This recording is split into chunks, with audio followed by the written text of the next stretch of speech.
Hello and welcome to the GMIS digital series. Safeguarding consumer and workforce health is one of the highest priorities amongst businesses and governments, and is now imperative for companies to plan and prepare for the future. So when it comes to risk and compliance, how can we plan ahead? And I believe and I hope that post-pandemic, we start taking investment to healthcare as something that every government and every institution has to take very seriously.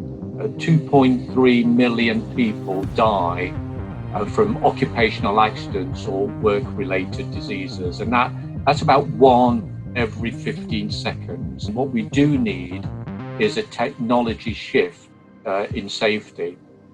We need international regulation, we need international codes and standards. This notion of safety tech, which is about harnessing the fourth industrial revolution and digital technologies and applying them to safety on a global scale. We need to do better on public health security, especially on early warning systems for disease surveillance. We need better data, we need to assure its quality, and it needs to be shareable. And how do we go about that? We can't, in a deterministic way, prophesy what that future is going to look like.